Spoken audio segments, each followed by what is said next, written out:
अस्सलाम वालेकुम व्यूअर्स, कैसे हैं आप सब। उम्मीद करती हूँ कि आप सब खैरियत से होंगे। नावल आशी, राइटर रज़िया भट्ट। उम्मीद करती हूँ आपको ये नावल पसंद आ रहा होगा। पार्ट 4। हमारे घर के करीब रहते हैं ताज़ी, आशी ने वजाहत करते हुए कहा। कहाँ? शाजी ताज़ी दोनों बैक वक्त बोली। सुर्ख लाज में आशी की निगाहों की गर्मी से पिघली जा रही थी। वाकई? शाजी ने हैरान होकर कहा। नहीं आंटी। ताजी ने इनकार में सर हिलाया। वहाँ तो मैंने इन्हें नहीं देखा। वहाँ तो बुढ़ा सा बाबा रहता है, वो मेरा मुलाजिम है। नौजवान ने बच्ची से कहा। हाय अल्लाह, आप हमारे इतने करीब रहते हैं, पहले क्यों नहीं बताया? ताजी बोली। मैंने तो अब भी नहीं बताया। वो आशी की तरफ गोशा चश्म से देखते हुए बोला। आपकी आंटी ही को इल्म है। आपको कैसे पता चला आंटी? ताजी ने मासूमियत से पूछा। कैसे पता चला? आशी से कैसे बता देती? इसका इस्तफसार नज़रअंदाज करके हाथ में पकड़े चरमी बैग को जलाने लगी। आप माल पे जाएंगे अंकल? ताजी ने पूछा। फ़िलहाल नहीं, इसने कदरे तवक्कुफ़ के बाद जवाब दिया। अभी घर जा रहा हूँ, हम रात तक वहीं घूमेंगे। ताजी ने कहा। वो मुस्कुराया। चंद लम्हे इनके साथ खड़ा रहा, लेकिन जब आशी ने ऊपर जाने को कदम उठाया तो वो इन्हें खुदा हाफिज़ कहता हुआ नीचे चल दिया। वो तीनों गहरी शाम तक माल पर घूमती रही, लेकिन वो इन्हें कहीं नज़र न आया। आशी की नज़रें बेशक इसे ढूंढती रही। पप्पू गेंद के पीछे दौड़ा। गेंद नीचे लुढ़क गई। पप्पू तेजी से जंगले पर चढ़ा। टूटा हुआ जंगला वजन न सहार सका। दूसरे लम्हे वो नाले के किनारे पर दहलान पर लटक गया। ताजी शाजी की मिली जुली चीख से आशी हड़बड़ा कर बाहर दौड़ी। क्या हुआ? इसने जल्दी से पूछा, लेकिन जवाब देने की ज़रूरत तो होश ही कहाँ थी। इन्हें चीखते हुए शाजी जंगला फलांग रही थी और ताजी ढलानी रास्ते पर कूदकर पप्पू के पीछे जा रही थी। पप्पू पप्पू चीखते हुए। हुआ क्या है? घबराहट के मारे आशी ने शाजी का कंधा झंझोड़ कर पूछा। आंसुओं से भीगी शाजी की आवाज़ आई और शाजी पप्पू कहते हुए ज़ोर से चीखी। जंगले तक दौड़ कर पहुंचते हुए आशी ने जो मंजर देखा, इसका सांस रुक गया, आंखें बंद हो गई और इसमें चीखने की सकत भी न रही। पप्पू पत्थरों पर लड़खड़ाता हुआ कमोबेश 40 फुट नीचे बहने वाले पहाड़ी नाले की तरफ जा रहा था।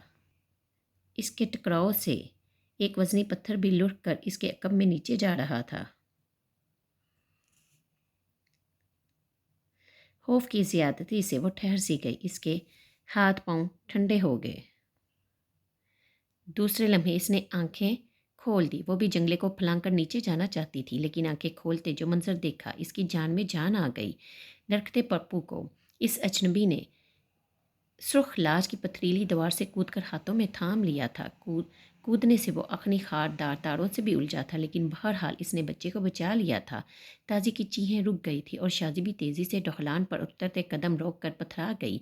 नौजवान ने इसे बाजुओं में उठाते ऊपर देखा और फिर गैर हमवार रास्ते पर जमात जमा कर कदम रखते ऊपर आने लगा।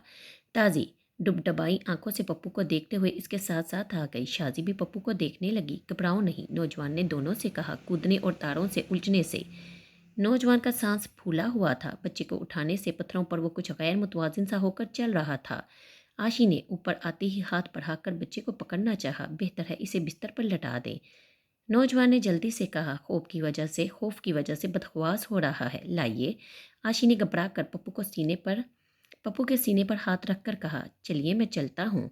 चलिए मैं ले चलता हूँ, नौजवान ने कहा। वो इसे अपने कमरे में ले आई। बच्चे को बिस्तर पर लटाते ही तीनों इस पर झुक गई। नौजवान भी किसी माहिर डॉक्टर की तरह इसका जायजा लेने लगा। सर, बाजू, टांगे, छाती सब ठीक थे। मामूली खराशी आई थी।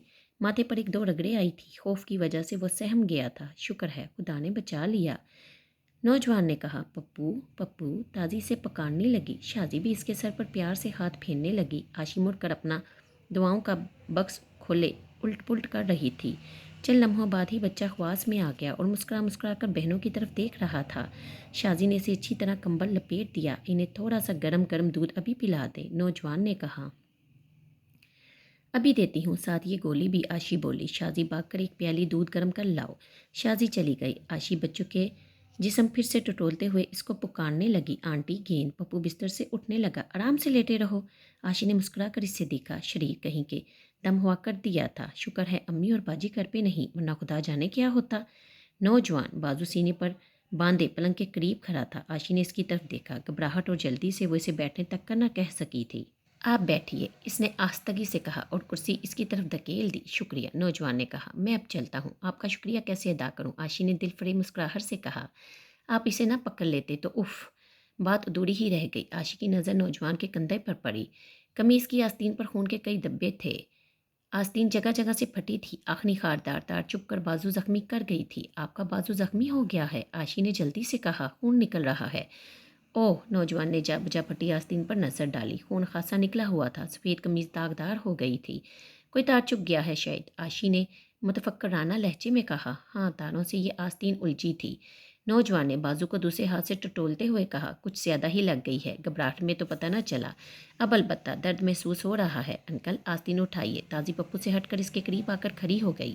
میں اب چلتا ہوں، گھر جا کر ہی دیکھوں گا زخم۔ نوجوان مڑا۔ ہائے اللہ، اتنا خون نکل رہا ہے، عاشی آنٹی سے پٹی تو کروا لیجیے۔ شازی خوبصدہ نظروں سے اس کی خون سے بیکی آستین دیکھ کر بولی۔ نوجوان نے عاشی کی طرف دیکھا، وہ قطرے تذبذب کے بعد آہستگی سے بولی، میں ڈریسنگ کر دیتی ہوں، آپ بیٹھیے۔ نوجوان کرسی پر بیٹھ گیا، کفلنگ اتارا اور پھر آہستہ آہستہ آستین الٹنے لگا۔ عاشی ڈریسنگ کے لیے چیزیں نکال کر میز پر رکھنے لگی۔ تازی تھوڑا سا گرم پانی لے آؤ، اس نے روئی اور گاز میز پر رکھتے ہوئے کہا۔ اچھا آنٹی۔ وہ کمرے سے نکل گئی۔ نوجوان نے آستین شانے تک چڑھا لی تھی۔ بازو خاصا زخمی ہوا تھا، کھرونچ لگنے سے گوشت اکھڑ گیا تھا، 2-3 جگہ تو خوب گہری خراشیں تھیں، خون سے سارا بازو سرخ ہو رہا تھا۔ نوجوان نے پہلے زخمی بازو کی طرف دیکھا اور پھر عاشی پر نگاہ ڈالی، جو روئی ہاتھ میں لیے شاید اس کے قریب آنے سے جھجک رہی تھی۔ عاشی کے من میں چوٹ تھا، اس لیے جھجک رہی تھی، ورنہ وہ ڈاکٹر تھی، زخموں کو صاف کرنا کوئی بڑا کام نہ تھا، لیکن وہ اس زخمی کا کیا کرتی، اس کے بازو کو چھونے کی ہمت نہ کر پاتی تھی۔ نوجوان کو اس کی حجاب آلود نظروں کو سمجھ گیا تھا۔ نوجوان اس کی حجاب آلود نظروں کو جانے سمجھ گیا تھا، مسکراتے ہوئے بولا، لائیے روئی، میں خود صاف کیے لیتا ہوں۔ عاشی کچھ چھنک سی گئی، بڑی کاوش سے جن جذبوں کو چھپانے کی سعی کر رہی تھی۔ نوجوان کی وضاحتی مسکراہٹیں بتا رہی تھی کہ وہ سب کچھ جان گیا ہے۔ اسے دل ہی دل میں اعتراف کرنا پڑا کہ نوجوان صرف حسین ہی نہیں بلکہ بلا کا ذخیم بھی ہے۔ نوجوان نے روئی لینے کو ہاتھ بڑھایا، لیکن عاشی نے ہمت کر کے خود ہی روئی اس کی زخمی بازو پر رکھ دی۔ اف کی محبت سی صدا نوجوان کے ہونٹوں سے نکلی اور اس نے رخ پھیر کر ہونٹ دانتوں تلے دباتے ہوئے دوسرا ہاتھ آنکھوں پر رکھ لیا۔ خدا جانے یہ زخم کی اذیت تھی یا عاشی کی ٹھنڈی پونوں کا لمس۔ بہرحال جو کچھ بھی تھا، یوں لگتا تھا اس کی برداشت سے باہر کا معاملہ ہے۔ عاشی نے بھی تو اس کے بازو کو چھوتے ہی ایک لپکا سا محسوس کیا تھا، بالکل ایسا جیسے مثبت منفی تاروں کے ٹکرا جانے سے ہوتا ہے۔ پپو کو پلاؤ دودھ؟ شازی نے آتے ہی عاشی سے پوچھا۔ ہاں، ساتھ گولی بھی کھلا دو، وہ جلدی سے بولی۔ تازی پانی میز پر رکھ کر عاشی کے قریب آ کھڑی ہوئی۔ عاشی وہاں سے ہٹی، ڈیٹول کے چند قطرے پانی میں ٹپکائے، پھر روئی کے چھوٹے چھوٹے ٹکڑے پیالے میں ڈال کر بھگونے لگی۔ نوجوان خاموشی سے اس کی حرکات کا جائزہ لینے لگا۔ عاشی نے میز قریب کر لی اور گرم پانی میں بکی روئی سے پانی خشک کرتے ہوئے پیالے سے نکال کر نوجوان کے زخم صاف کرنے لگی۔ ڈاکٹر، وہ قدرے زور سے بولا۔ اب تک وہ اپنے حواس پر پوری طرح قابو پا چکا تھا اور اس کی حسین آنکھوں میں رچی بسی شوق چمک پھر اود کر آئی تھی۔ عاشی کا ہاتھ رک گیا۔ ذرا آہستہ ڈاکٹر، وہ اس کی آنکھوں میں آنکھیں ڈال کر مسکرایا۔ آپ تو گوشت ادھیر رہی ہیں۔ عاشی بڑی ملائمیت سے زخم صاف کر رہی تھی، پھر بھی نوجوان کی تکلیف کا خیال کر کے اس نے نرمی میں اضافہ کر دیا۔ ایک ہاتھ سے اس کا مضبوط بازو تھامے، دوسرے سے بھیگی ہوئی روئی ملائمت سے زخموں پر پھیر رہی تھی۔ کئی جگہ خون جم گیا تھا، اس لیے روئی سے رگڑنا پڑتا۔ وہ کوہنی کے قریب خراش سے جمع ہوا خون رگڑ کر صاف کر رہی تھی۔ ڈاکٹر، اس نے اذیت سے برا سا منہ بناتے ہوئے اپنا دوسرا ہاتھ عاشی کے ہاتھ پر رکھ دیا۔ عاشی اس کی اس حرکت سے ایک دم گھبرا گئی، جلدی سے نوجوان کی طرف دیکھا، شاید یہ اندازہ کرنے کو کہ نوجوان کی حرکت ساختہ تھی یا بے ساختہ، لیکن دوسرے ہی لمحے نوجوان نے اس کا ہاتھ پرے ہٹا دیا۔ لائیے روئی، میں خود صاف کر لوں گا، آپ تو قصاب معلوم ہوتی ہیں، سارا گوشت نوچ ڈالا۔ عاشی کو اس کی بات پر ہنسی آ گئی، اسے یوں بھی اطمینان ہو گیا کہ نوجوان نے درد سے بے قابو ہو کر اس کا ہاتھ پکڑا تھا۔ لائیے روئی ڈاکٹر، میں خود صاف کروں گا، وہ ضدی بچے کی طرح بولا۔ میں تو بڑی احتیاط سے صاف کر رہی ہوں، بس اب تھوڑا سا صاف کرنا رہ گیا ہے، ابھی سب ہوا جاتا ہے۔ عاشی بولی۔ انکل، آپ تو بچوں کی طرح ابھی رو دیں گے۔ تازی ہنسی۔ بیوقوف، دیکھ تو کتنا زخم آیا ہے انکل کو، شازی ہمدردی سے بولی۔ پپو خود تو بچ گیا، یہ بیچارے مفت میں زخمی ہو گئے، اچھا ہی ہوا، وہ شوخی سے بولا۔ کیوں؟ شازی نے پوچھا۔ آپ کی آنٹی کا پتہ چل گیا کہ ایک دم اناڑی ڈاکٹر ہیں؟ وہ عاشی کی لرزتی پلکوں کو دیکھتے ہوئے بولا۔ ہائے نہیں انکل، تازی بولی، عاشی آنٹی تو اتنی اچھی ہیں، وہ بچوں کی باتوں میں لگ گیا۔ عاشی اس کی باتوں پر مسکراتے ہوئے زخم صاف کرتی رہی۔ پوری طرح اس نے صاف کر کے ٹیوب سے زرد رنگ کی دوائی نکال کر زخم پر لگا دی۔ یہ کیا لگایا؟ اس نے جلدی سے پوچھا۔ دوائی۔ عاشی اب اپنے آپ پر پوری طرح قابو پائے ہوئے تھی، حجاب کافی حد تک دور ہو گیا تھا۔ اس کا نام کچھ نہیں، آپ کو نام سے کیا، کام سے مطلب ہونا چاہیے۔ जाने क्या अलम गलत थोप रही हैं, डॉक्टर की बातों में मरीज दखल नहीं दिया करते, तो गोया आप डॉक्टर हैं वाकई। कुछ शक है, मुझे तो सीरियसली यकीन ही नहीं आप डॉक्टर हैं।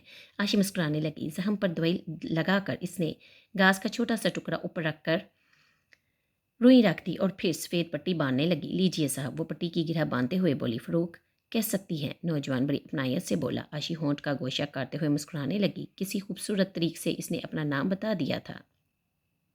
फ़ारूक, फ़ारूक, इस नाम की गूंज इसके जहन में उठने लगी। वो बैठा रहा और आशी गंदी रुई समेट कर गुसलखाने में हाथ धोने चल दी। जब सफ़ेद तौलिए से हाथ पूंछते वो गुसलखाने के कमरे से बाहर गुसलखाने से कमरे में आई तो वो जाने के लिए उठ खड़ा हुआ। चाय पीजिए अंकल, शाजी ने कहा। नहीं भी, वो जल्दी से बोला। क्यों ताज़ी, फिर किसी दिन सही, आज तो इतना ही काफ़ी है। वो दनास्ता आशी की तरफ देख कर मैंने खेज तरीके से मुस्कुराया। आशी खामोश खड़ी रही। अच्छा डॉक्टर, शुक्रिया। वो मुड़ते हुए बोला। मैं गोलियां लिख देती हूँ, मुकवा लीजिएगा। जख्म काफ़ी है, तकलीफ पड़ ना जाए। वो रुक गया। आशी ने बैग से कलम कागज़ निकाला और नुस्खा लिख दिया। इसने कागज़ पर नज़र डाली और फिर पता करके हाथ में पकड़ लिया। शुक्रिया, कल पट्टी करवा लीजिएगा। इसके मुड़ते ही आशी ने आहिस्तगी से कहा। इसने गर्दन मोड़कर आंखों में झांका और एक बार फिर शुक्रिया कहते हुए कमरे से निकल गया। आशी इस वक्त तक देखती रही जब तक वो नज़रों से ओझल ना हो गया। शाम डले आशी की अम्मी और नसीमा वापिस आई। तीनों ने सलाह की थी कि वो इन्हें आते ही इस हादसे से मतला नहीं करेंगे, लेकिन पप्पू तो आते ही माँ से चिमट कर इस बड़ी तरह रो दिया कि चारों ने चार वाकया बयान करना पड़ा। नसीमा के तो सुनकर ओसान खुता हो गए थे। मम्मा तड़प तड़प गई। ममता तड़प तड़प गई। बच्चे को लपटा लपटा कर बुलाए ली। आशी की अम्मी भी बच्चे के मौसाना तौर पर बच जाने पर खुदा का शुक्र अदा करने लगी।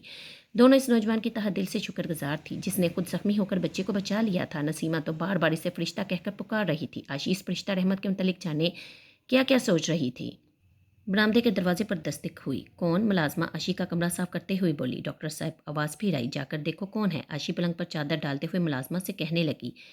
मुलाजमा जारन हाथ में लिए बाहर गई। 2 मिनट बाद वापस आई। नीचे वाली कोठी का मुलाजिम है, क्या कहता है? आपको बाहर बुला रहा है। आशी ने चादर वहीं छोड़ दी। दुपट्टा कांधों पर ठीक तरह से फैलाते हुए बरामदे में आई। दरवाजे में फ़रूक का उदेर उमर मुलाजिम खड़ा था।